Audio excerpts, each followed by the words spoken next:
Good morning बच्चों, कैसे हो आप सब। आज सभी का स्वागत है जागृति क्लासेस के ऑनलाइन लर्निंग प्लेटफॉर्म पर, जहां हम कर रहे थे पी ब्लॉक तत्व। पी ब्लॉक तत्वों में अपने पास लास्ट क्लास में इसे अपने खत्म करेंगे। सबसे बड़ा चैप्टर होता है और ये पार्ट है अपने पास 10। क्लियर। लास्ट में अपने पास चल रहे थे संकरण। संकरण को अपने आगे बढ़ाते हुए करेंगे। आज अपने संकरण करते हैं SF4 का संकरण। रूल मैंने आपको बताए हुए हैं। SF4 सबसे पहले क्या करते हैं, तत्व का इलेक्ट्रॉनिक विन्यास लिखते हैं। सल्फर, तो सल्फर के बाह्यतम कोश में कितने इलेक्ट्रॉन है अपने पास? 6 इलेक्ट्रॉन है। तो इसका इलेक्ट्रॉनिक विन्यास हो गया अपने पास NS2 NP6 NS2 NP4 sorry. Clear. ये अपने पास बड़ा भी लिख सकते हैं इसको 1s2 2s2 2p6 हो गए 10 इलेक्ट्रॉन। 3s2 3p4 ये हो गए इसके बाहर वाले इलेक्ट्रॉन लिखे जाते हैं जो संकरण में भाग लेते हैं। क्लियर। और उसके बाद अपने क्या करते हैं कि इलेक्ट्रॉनिक विन्यास के आधार पर कक्षक अरेंज करते हैं, व्यवस्थित करते हैं। तो यहां पर सल्फर की निम्नतम अवस्था लिखते हैं अपने। कौन सी अवस्था? निम्नतम अवस्था। निम्नतम अवस्था में जितने इलेक्ट्रॉन है वो सेम के सेम अपने लिख देंगे। क्लियर। तो सल्फर के बाहर कितने? NS2 NP4।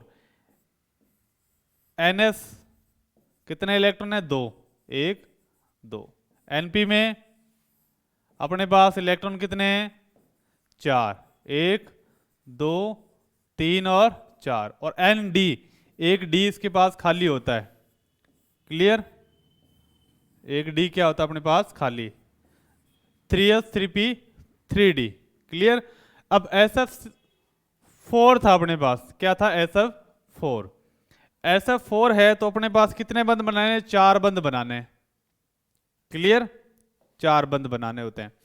तो अपने पास अयुग्मित इलेक्ट्रॉन वाले कक्षक भी कितने होने चाहिए? 4 होने चाहिए। है कितने? 2।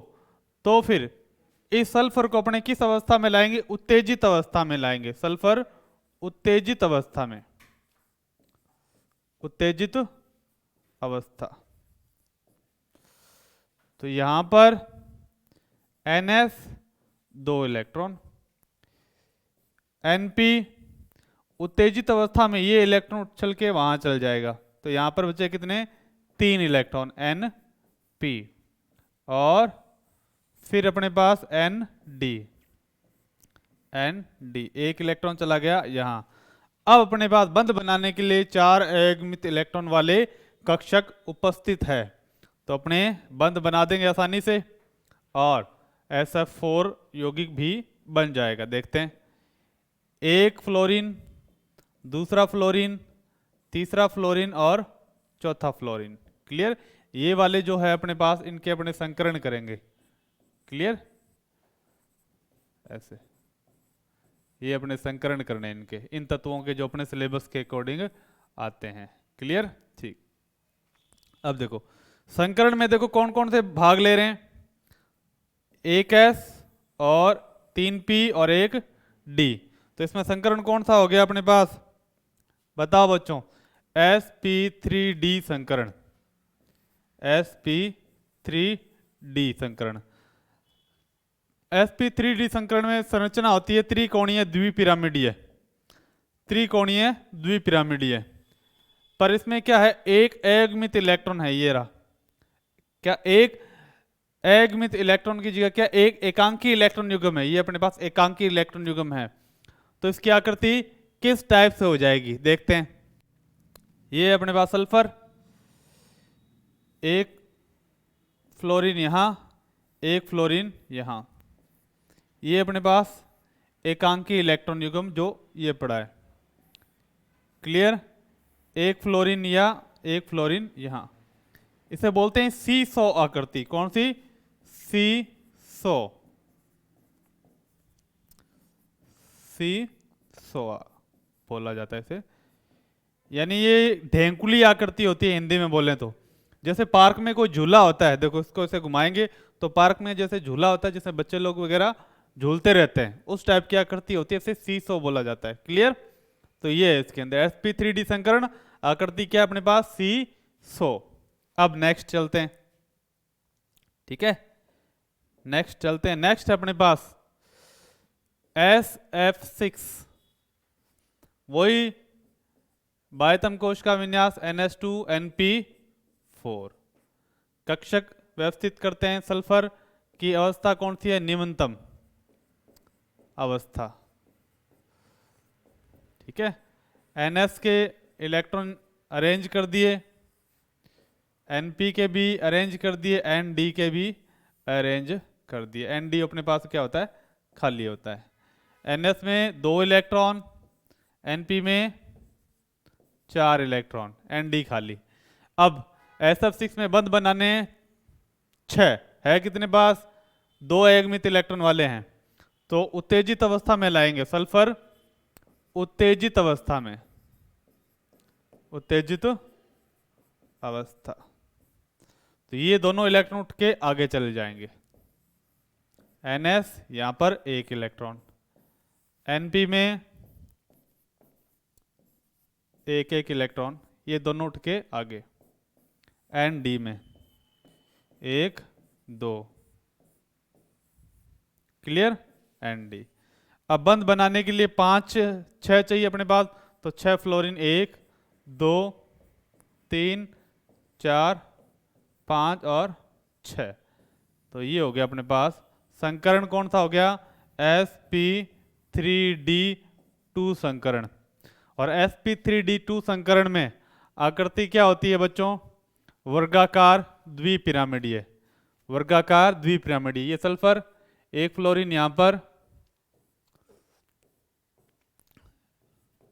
2 3 4, ये वर्ग बन गया, 1 फ्लोरीन यहां पर और 1 फ्लोरीन अपने पास क्या यहां पर आ गया। तो ये आकृति कौन सी होती है, वर्गाकार द्विपिरामिडीय, वर्गाकार द्विपिरामिडीय आकृति।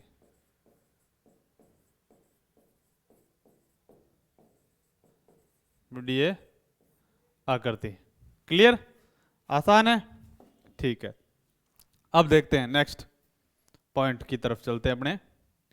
वो अपने पास कौन सा संकरण आता है जिसमें से अधिकतर क्वेश्चन पूछे जाते हैं, ठीक है। ये अपने पास BrF3 या ClF3, ठीक है। तो क्वेश्चन ये आता है BrF3 की आकृति को VSEPR सिद्धांत के आधार पर समझाइए, के आधार पर समझाइए।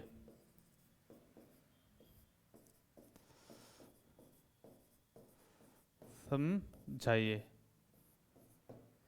क्लियर। तो ये अपने पास पड़ता है। अब देखो, सबसे पहले अपने संकरण निकाल लेते हैं और आंसर निकालते हैं फटाफट। BrF3 रूल पहला क्या था, इसका अपने संकरण निकालना ब्रोमीन का, तो ब्रोमीन का इलेक्ट्रॉनिक विन्यास लिखेंगे। क्या अपने पास ब्रोमीन के बाह्यतम कोश में 7 इलेक्ट्रॉन होते हैं, हेलोजन है, तो NH2NP5, ये हो गया 7 इलेक्ट्रॉन, क्लियर। अब उसके बाद कक्षक अरेंज करते हैं अपने पास, कक्षक है जो ब्रोमीन निम्नतम अवस्था,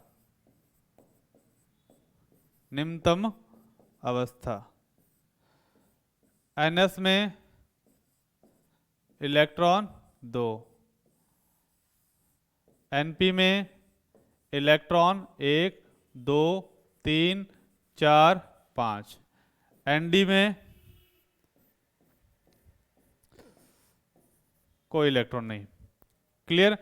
अब इसे उत्तेजित अवस्था में लाएंगे, क्योंकि बंध अपने को बनाने 3 है, अपने पास कितने, 1 ही अयगमित इलेक्ट्रॉन वाला है, तो ब्रोमीन जाएगा उत्तेजित अवस्था में, उत्तेजित अवस्था, ठीक है। NS में 2 इलेक्ट्रॉन, NP में 1 2 3 4, 1 इलेक्ट्रॉन आगे चला गया, 1 2 3 4, ठीक है, एंड डी, ये चला गया एक इलेक्ट्रॉन यहाँ। अब बंद बनाने के लिए कितने इलेक्ट्रॉन चाहिए? 3, तो ये एक फ्लोरीन यहाँ, दूसरा फ्लोरीन यहाँ, तीसरा फ्लोरीन यहाँ। तो संकरण में कितने कक्षक भाग ले रहे हैं? देखो, एक 3p और एक d, तो ये संकरण हो गया sp3d संकरण, ठीक है। अब आकृति क्या होगी इसके अंदर? आकृति ध्यान से देखेंगे। आकृति में क्या है? दो अपने पास एकमित इलेक्ट्रॉन है, तो ब्रोमीन, ठीक है, एक फ्लोरीन यहाँ, एक एकमित इलेक्ट्रॉन, सॉरी एकांकी इलेक्ट्रॉन युग्म है ये एक यहाँ पर, ठीक है, हाँ। एक फ्लोरीन यहाँ पर और एक फ्लोरीन यहाँ पर, ठीक, ये हो गया अपने पास। अब देखो यहाँ पर क्या है? लोन पेयर, तो इनमें क्या पाया जाएगा? लोन पेयर रिपल्शन, ठीक है, प्रतिकर्षण। और इनमें क्या है? एकांकी इलेक्ट्रॉन युग्म, और ये क्या? बंध, तो इसमें पाया जाएगा लोन पेयर बॉन्ड पेयर, एकांकी इलेक्ट्रॉन युग्म और बंध युग्म के बीच में प्रतिकर्षण पाया जाएगा। तो VSEPR थ्योरी में लोन पेयर में प्रतिकर्षण लगता है तो वो दूर दूर जाते हैं, जिससे उनमें प्रतिकर्षण कम हो जाए, परंतु जैसे जाएंगे इसके पास में आ जाएंगे, ठीक है, तो इसकी संरचना क्या हो जाएगी? टी आकार हो जाएगी, टी आकार जैसे। क्लियर?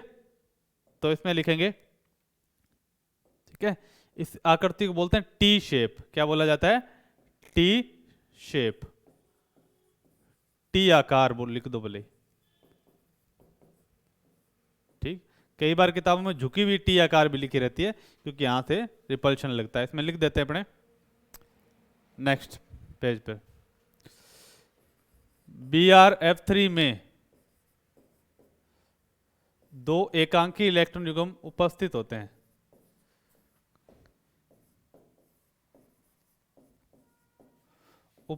होते हैं,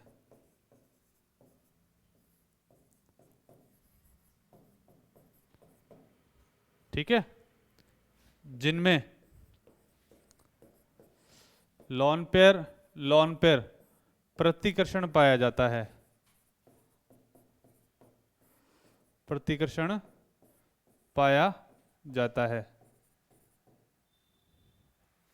ठीक है, तथा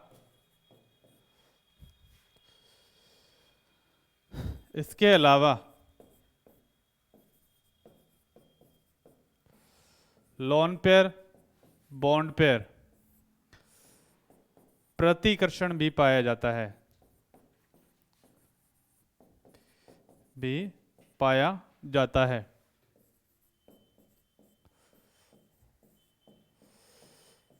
जिसके कारण BrF3 संरचना में विकृति आ जाती है और यह टी आकार की हो जाती है,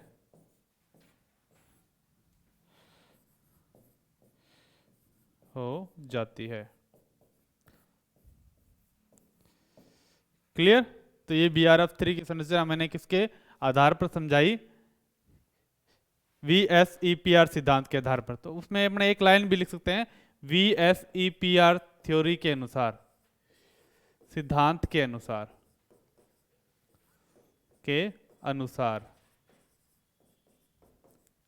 ठीक है, BrF3 में जो भी बात आती है, ठीक है। अब देखो, अब बात आती है अपने पास IF7, ठीक है, या अपने XeF6 ले लेते हैं या F4 ले लेते हैं, ठीक है। XeF6 जिनोन के एक अक्रिय गैस है, इसके बाह्यतम कोश में 8 इलेक्ट्रॉन, NH2NP6, क्लियर? ठीक है। अब जिनोन की आद्य अवस्था या निम्नतम अवस्था में इसका कक्षक व्यवस्थित कर लेते हैं। निम्नतम अवस्था NS में कितने इलेक्ट्रॉन है? 2।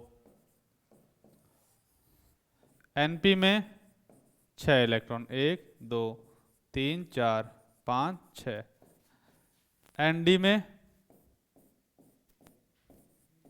अपने पास खाली है, ठीक है, क्योंकि 2 और 6 8 हो गए। अब बंद कितने बनाने? 6। तो अपने पास 6 युग्मित इलेक्ट्रॉन वाले क्या चाहिए? कक्षक चाहिए। तो अपने यहाँ 3 उड़ाएंगे, यहाँ ले जाएंगे तो क्या होगा? 6 हो जाएंगे। तो जिनोन को किस अवस्था में लाना पड़ेगा? उत्तेजित अवस्था में लाना पड़ेगा।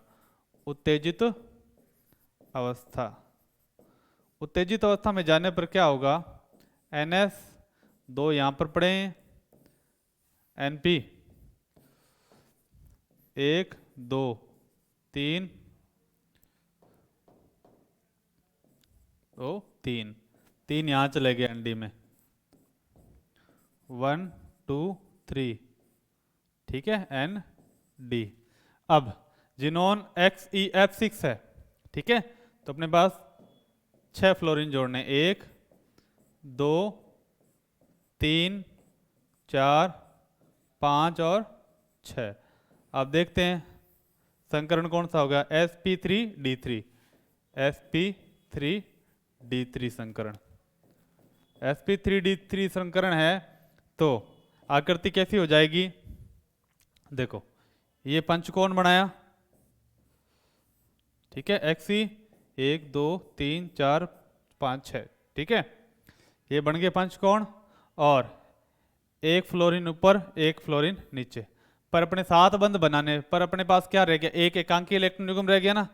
तो एकांकी इलेक्ट्रॉन युग्म कहाँ जाएगा? देखो, एकांकी इलेक्ट्रॉन युग्म मैं इससे बना देता हूँ, ये बाहर की तरफ, ये रहा। अब एक फ्लोरीन, 2 3 4 5 6। अब देखो, ये देखो, ध्यान से देखेंगे तो ये क्या होगा? एक वर्ग बन गया ना। तो वर्गाकार अष्टफलकीय, वर्गाकार द्विपिरामिडीय है, तो इसे विकृति आ गई इसमें, तो इसे लिखते हैं विकृत, क्योंकि एकांकी इलेक्ट्रॉन युग्म आ गया ना, तो विकृत हो जाता है। इसे विकृत वर्गाकार अष्टफलक की आकृति लिखते हैं। वर्गाकार अष्टफलक की आकृति, फलकीय आकृति हो गई। क्लियर? अब बात करते हैं XeF4 की।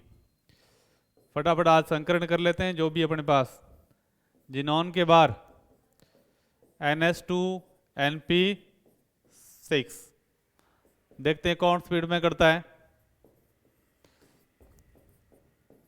अवस्था। NS में 2 इलेक्ट्रॉन, NP में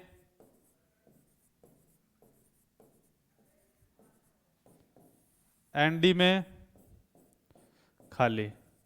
बंद बनाने 4, तो 2 यहां से उठा के आगे ले जाओ। NS 1 2 3, ठीक, NP और ND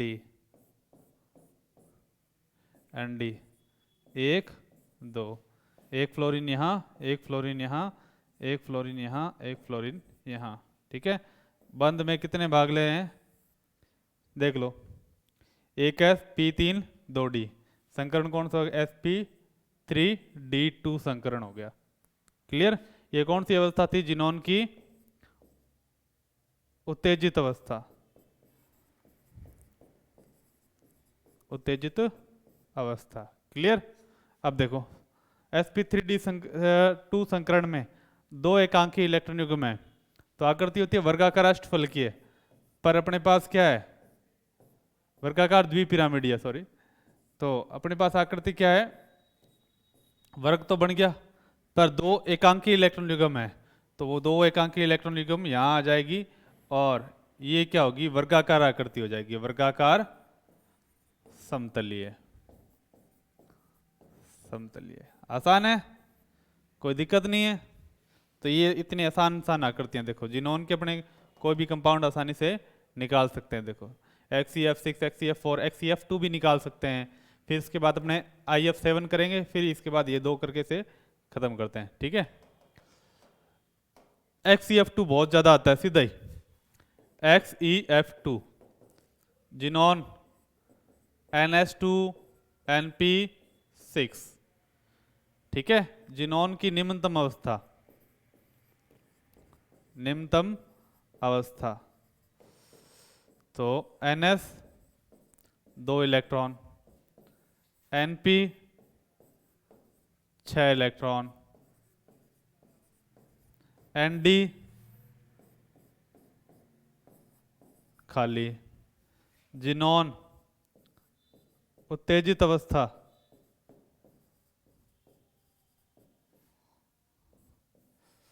ठीक है, NS 1 2, NP 1 2 1 2 1, ठीक है, ND ये इलेक्ट्रॉन उठ के यहां चला गया, एक फ्लोरीन 2 फ्लोरीन। संकरण क्या है, एक S भाग ले रहा है, 3P भाग ले रहा है, एक D भाग ले रहा है। संकरण कौन सा हो गया, sp3d संकरण। और sp3d संकरण में आकृति कौन सी होती है बच्चों, त्रिकोणीय द्विपिरामिडीय है। पर अपने पास कितने हैं, 3 लोन पेयर है, 3 एकांकी इलेक्ट्रॉन युग्म है। तो जिनॉन बनाया, ठीक है, ये अपने क्या जिनॉन बनाया, एक लोन पेयर यहां, एक लोन पेयर यहां, एक लोन पेयर यहां, 1 2 3, एक फ्लोरीन यहां पर, एक फ्लोरीन यहां पर। ये आकृति क्या रेखीय आकृति होती है, रेखीय आकृति। तो जिनॉन डाइफ्लोराइड में संकरण कौन सा, sp3d संकरण, और आकृति क्या होती है, रेखीय आकृति होती है। आसान है। अब बात करते हैं IF7 की, ठीक है, IF7 आयोडीन हेप्टाफ्लोराइड। आयोडीन हेलोजन है, इलेक्ट्रॉनिक विन्यास NH2 NP5, 7 इलेक्ट्रॉन होते हैं बाहर, टोटल 7 हो गए। आयोडीन की निम्नतम अवस्था लिखते हैं, निम्नतम अवस्था। तो निम्नतम अवस्था में देखो NS में कितने इलेक्ट्रॉन है, 2 1 2, NP में 5 1 2 3 4 5, ठीक है, ND में खाली है। अब बंध बनाने साथ है मेरे पास एक ही एकमित इलेक्ट्रॉन वाला, तो आयोडीन की उत्तेजित अवस्था लाते हैं, उत्तेजित अवस्था। उत्तेजित अवस्था में क्या करेंगे, 1 2 3 ये उठा के उधर ले चलेंगे, देखते हैं कितने अपने पास है, यहां खाली करते हैं 1 2 3, NP, ठीक है, ND यहां पर 3 लेंगे, 1 2 3 है मेरे पास कितने, 7 बंध बनाने हैं 6 ही, तो एक यहां से और उठा दूंगा, वो वहां चला जाएगा। अब देखते हैं 1 2 3 4 5 6 7, ठीक है, कुछ कमी शमी लग रही है तो बताओ, ठीक है। तो सॉरी एक कमी है अपने पास, ये देखो, अब देखो, अब हुए 7, 2 यहां से उठाया, एक यहां से उठाया, तब 3 हुए ना, 1 2 3 4 5 6 7, अब हुए पूरे।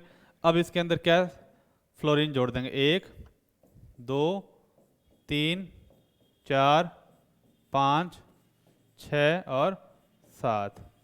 तो ये अपने पास कौन सा संकरण है, sp3d3 संकरण। क्लियर, sp3d संकरण में अब देखो ये आयोडीन, ये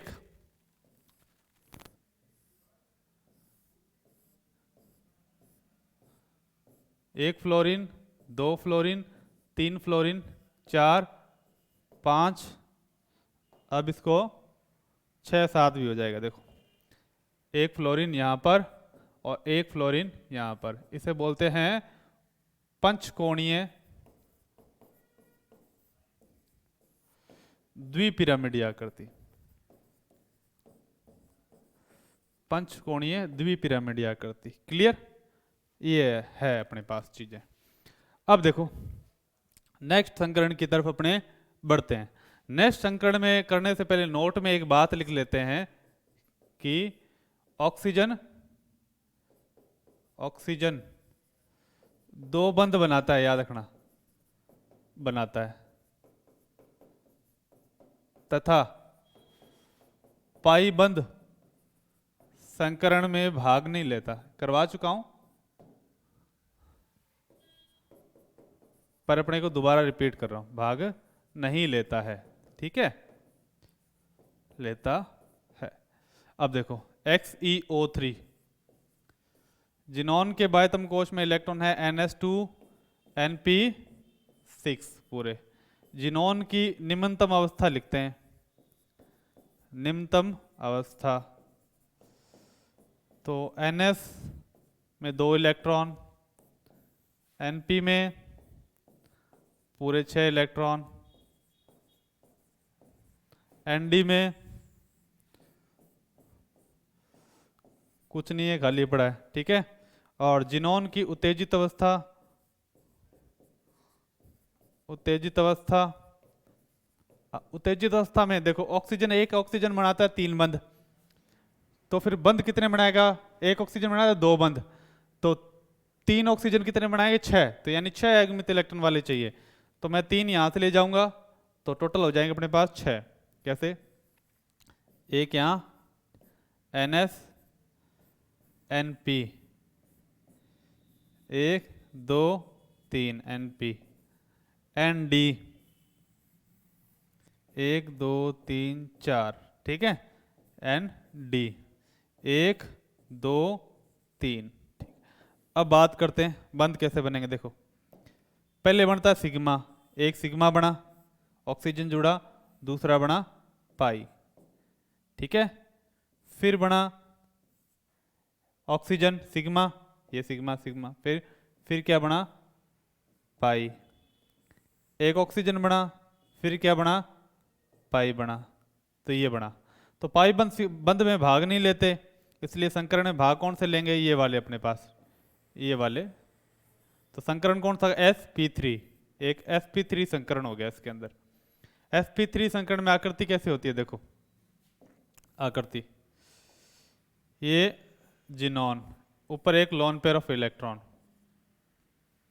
ठीक है, एक ऑक्सीजन जुड़ा है, दूसरा ऑक्सीजन जुड़ा है, तीसरा ऑक्सीजन जुड़ा है। ये आकृति कौन सी, पिरामिडीय, पिरामिडीय आकृति, आसान। अब आपके लिए क्वेश्चन एक ये है कि आपको क्या करना है, ये अपने पास एक क्वेश्चन पड़ा देखो, ठीक है, वो भी हमने चलो करवा ही देते हैं, ठीक है। XeOF4 ये है, ठीक है। तो जिनॉन के बार कितने, NS2Np6। जिनॉन की निम्नतम अवस्था लिखनी है, निम्नतम अवस्था, तो NS में 2 इलेक्ट्रॉन, 1 2, NP में 1 2 3 4 5 6, और ND में अपने पास खाली।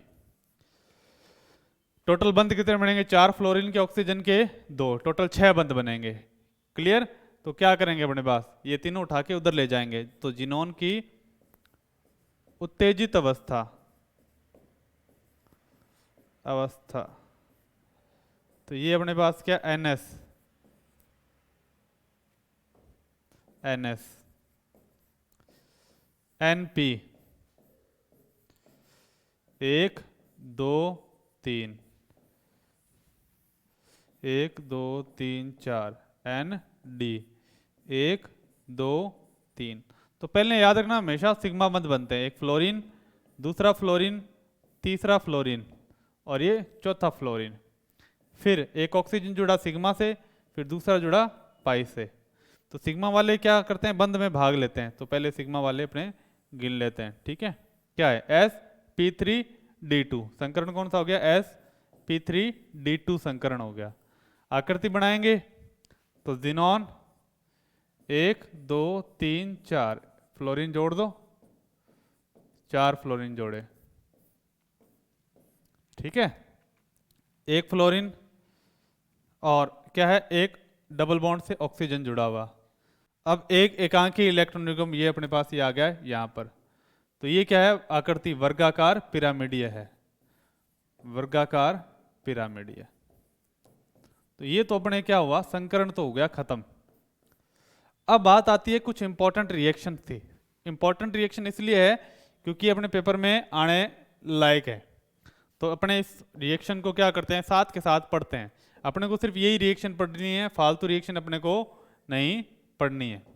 तो पहली रिएक्शन अपने करेंगे ये, इन रिएक्शन को बहुत ही बढ़िया ढंग से अपने को पढ़ना है। मैं आपको समझा देता हूँ ये रिएक्शन है, ठीक है।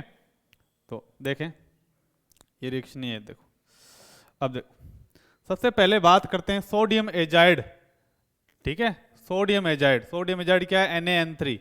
ये अपने पास सोडियम एजाइड को जब तापीय अपघटन कराएंगे NaN3 का, ठीक है। ये नोट्स आपको मिल जाएंगे इस लेक्चर के बाद में, आपको नोट्स ये PDF में डाल दी जाएगी। सबसे इंपॉर्टेंट रिएक्शन है, हर साल इसमें से क्वेश्चन आता है, क्लियर। सोडियम एजाइड है, जब इसको हीट करते हैं तो एजाइड होता है ना, कभी भी गर्म करने पर नाइट्रोजन गैस देता है। तो देखो सोडियम एजाइड को अपने हीट किया और गर्म करने पर क्या, सोडियम बना और N2 बाहर निकल गई। तो याद रखना सोडियम एजाइड के तापीय अपघटन पर क्या होता है, क्या बनता है, सोडियम बनता है और नाइट्रोजन गैस बाहर निकल जाती है, क्लियर। अब दूसरा है जो क्वेश्चन आता है, ये सिंपल क्वेश्चन आता है, अमोनिया Cu+2 आयनों से किस प्रकार अभिक्रिया करता है बताइए। ये अपने क्या है, प्रैक्टिकल में भी आता है। क्या होता है, जब कॉपर यानी Cu+2 आयन है अपने पास, कौन सा, Cu+2 आयन अमोनिया के साथ अभिक्रिया करेगा तो एक उपसह संयोजक यौगिक बनाएगा। कौन सा बनाता है, उपसह संयोजक यौगिक, उपसह संयोजक यौगिक बनाता है, जिसका अपने क्या कई बार किताब क्वेश्चन पेपर में नाम ही पूछ रखा है। तो क्या बनता है, टेट्राइमिन कॉपर सेकंड आयन, ठीक है। इसके कारण क्या विलयन का रंग नीला हो जाता है, पहला तो ये, ठीक है। और इसी टाइप से Ag+ की भी अभिक्रिया पूछ लेता है। Ag+ आयन जब अमोनिया से अभिक्रिया करेगा तो क्या बनेगा, वो भी एक कोऑर्डिनेशन कंपाउंड बनाएगा, पर वो बनाएगा वो क्या होता है, रंगहीन होता है, रंगहीन, कलरलेस होता है बच्चों, याद रखना, ठीक है। तो ये तीसरी अभिक्रिया थी। अब चौथी अभिक्रिया ब्राउन रिंग टेस्ट, ये अपने पहले भी डिस्कस कर चुके हैं।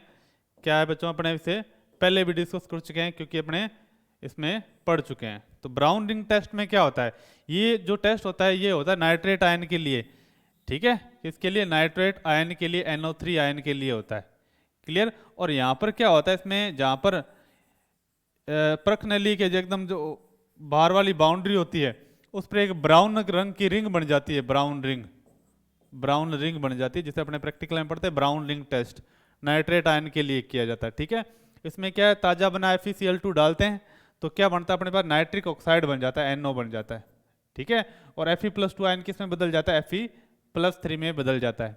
अब उस Fe+3 में क्या होता है, जो अपने पास NO था, ठीक है, NO था, वो किस में बदल जाता है, एक कोऑर्डिनेशन कंपाउंड बनाता है, और इस कोऑर्डिनेशन कंपाउंड के कारण ही ब्राउन रिंग बनती है। ब्राउन रिंग इस कोऑर्डिनेशन कंपाउंड की होती है, क्लियर, ठीक है। अब सफेद फास्फोरस की कार्बन डाइऑक्साइड के वातावरण में NH के साथ अभिक्रिया कराएंगे तो क्या होगा, जब सफेद फास्फोर होता है इसे बोलते हैं P4, ठीक है। इसके अंदर थोड़ा सा अपने क्षार मिलाते हैं और पानी डालते हैं। तो देसी क्षार मिला के पानी डालते हैं तो इसमें से जो गैस निकलती है फास्जीन गैस निकलती है, जो एक जहरीली गैस है। कौन सी गैस है, जहरीली गैस है, क्लियर। और जहरीली गैस है। उसके बाद में नेक्स्ट अपने पास है PCl5 की विक्रियाएं। ये विक्रियाएं अपने पास ऑर्गेनिक केमिस्ट्री में भी आती है, ठीक है। ये नोट्स आपको अपने डिस्क्रिप्शन वगैरह में मिल जाएंगे आसानी से, ठीक है। और याद रखना आपने इन्हीं रिएक्शन को पढ़ना है। PCl5 की रिएक्शन सबसे ज़्यादा है। PCl5 में अपने पढ़ चुके हैं कि जब स्ट्रक्चर पड़ी थी, PCl5 को गर्म करते हैं तो किसमें टूट जाता है, PCl3 और Cl2। और ये किसके काम आता है, हेलो एल्केन हेलो एरीन बनाने के काम आता है। तो ये क्या करता है, OH को हटाता है, उसकी जगह क्या लगा देता है, Cl लगा देता है। तो याद रखना, कोई भी ये क्वेश्चन एक दो बार एग्जाम में भी आ चुका है, सेम डिटो क्वेश्चन था, 2016 के एग्जाम पेपर में आया था। जैसे C2H5 PCl5 मिलाया तो OH को अपने हटाया और क्या लगा दिया, Cl। तो ऐसे अपने ऑर्गेनिक केमिस्ट्री की रिएक्शन भी इस टाइप की रिएजेंट से सॉल्व कर सकते हैं। अब PCl5 को तोड़ेंगे तो क्या बनेगा, PCl3 बनेगा। और PCl3 की नमी के साथ और HCl के साथ अगर रिएक्शन होगी तो उसमें क्या धूम्र निकलेंगे, और वो धूम्र किसके होते हैं, H3PO3 के धूम्र होते हैं और HCl के धूम्र होते हैं, व्हाइट फ्यूम्स निकलती है, क्लियर बच्चों। अब PCl5 का भारी मात्रा में जल अपघटन कराने पर क्या होगा, ठीक है। PCl5 को भारी जल यानी D2O के साथ रिएक्शन करवाएंगे तो क्या होता है अपने पास POCl3 बनता है, पीओ फॉस्फोरस ऑक्सीक्लोराइड, और DCl बनता है। ये बहुत ही कॉमन सी रिएक्शन होती है, आने की चांस कम है, पर ये इंपॉर्टेंट कैटेगरी में आती है, इसलिए हम इसे करवाते हैं। अब H3PO3 इसके साथ कौन सी रिएक्शन होती है? असमानुपातन, यानी असमानुपातन रिएक्शन वो होती है जिसमें क्या होता है, अभिकारक और उत्पाद में ऑक्सीकरण संख्या में अंतर होता है। क्लियर? तो ये H3PO3 फॉस्फोरस का क्या है? ऑक्सी अम्ल है, फास्फोरस अम्ल है। इसे जैसे ही अपने गर्म करेंगे तो क्या होगा? H3PO4 फास्फोरिक अम्ल बनेगा। इसकी स्ट्रक्चर अपने ऑक्सी अम्ल में करी थी। क्लियर? और फास्फीन गैस के जितने भी रिएक्शंस आती है उसे अपने बहुत ही बेहतर ढंग से करना है, क्योंकि फास्फीन एक जहरीली गैस है। क्लियर? अब नेक्स्ट रिएक्शन SO2 की रिएक्शन है। सल्फर ट्राइऑक्साइड अपने सिलेबस में भी है और इसे अपने अच्छे तरीके से भी करना है। देखो SO2 अम्लीय KMnO4, यहाँ पर अम्लीय KMnO4 आ गया। ठीक है, एसिडी KMnO4 क्या होता है? रेडिश कलर का होता है। क्लियर? और इस विलयन को रंगहीन कर देता है। क्लियर? अब अपने को क्वेश्चन में आ गए कि आप SO2 की उपस्थिति या अनुपस्थिति का अनुमान कैसे लगाओगे? सिंपल सा रीजनिंग टाइप क्वेश्चन है। तो SO2 अम्लीय KMnO4 के विलयन को क्या कर देती है? रंगहीन कर देती है। इससे इसकी उपस्थिति का अनुमान लगाया जाता है। क्लियर? अब 10 नंबर रिएक्शन, जब सूक्ष्म विभाजित आयरन, यानी आयरन को लो अपने पाउडर फॉर्म में बना लो, चूर्ण बना लो, ठीक है, का ऑक्सीकरण कराते हैं अपने HCl से। ठीक है, यानी Fe और HCl से ऑक्सीकरण कराएंगे तो क्या बनेगा? FeCl2 बनेगा। बनना क्या चाहिए था? FeCl3 बनना चाहिए था। क्यों नहीं बना? क्योंकि H2 बना है। जो H2 गैस क्या होती है? Fe के ऑक्सीकरण को और ज्यादा रोकती है। तो इसमें कारण क्या है? ये वाला क्योंकि H2 निर्माण के कारण आयरन का और ज्यादा ऑक्सीकरण नहीं होता। सिंपल। अब 16 नंबर, ये 16 नंबर है, जिनोन के कंपाउंड है। ठीक है, जिनोन की रिएक्शन है, बहुत सिंपल। इसे अपने एक बार पहले भी डिस्कस कर चुके हैं। जिनोन का अपघटन, जल अपघटन 3 टाइप से होता है। एक तो होता है नॉर्मल, एक आंशिक, आधा अधूरा और एक पूर्ण जल अपघटन। और तीनों में क्या होते हैं? HF बनते हैं। HF हाइड्रोजन फ्लोराइड बनते हैं। ठीक है, इसमें मैंने 2 ही करवाए क्योंकि 2 ही अपने पास अभी पेपर के हिसाब से इंपॉर्टेंट होते हैं। ठीक है, जिनोन हेक्साफ्लोराइड H2O नॉर्मल अपघटन, तो क्या होगा? 2H2 2 फ्लोरीन को रिप्लेस कर देंगे। इधर 6H2 तो 6H है, 6 फ्लोरीन को हटा देंगे तो यहाँ पर 6HF बन जाएगा। ये देखो, जिनोन का जल अपघटन रिडॉक्स अभिक्रिया नहीं है, क्योंकि किसी तत्व की ऑक्सीकरण अवस्था में परिवर्तन नहीं होता। रिडॉक्स अभिक्रियाएं वो होती है जिसमें अभिकारक और उत्पाद की ऑक्सीकरण अवस्था में क्या हो जाता है? बदलाव होता रहता है। क्लियर? अब ये भी क्या एक असमानुपातन अभिक्रिया आ गई। नेक्स्ट Cl2 की अभिक्रिया पढ़िए, 5 मिनट करता हूँ। हाँ, Cl2 की NOH के साथ अभिक्रिया एक असमानुपातन अभिक्रिया है। क्लियर? ये भी अपने को क्या करना है? पढ़ना है।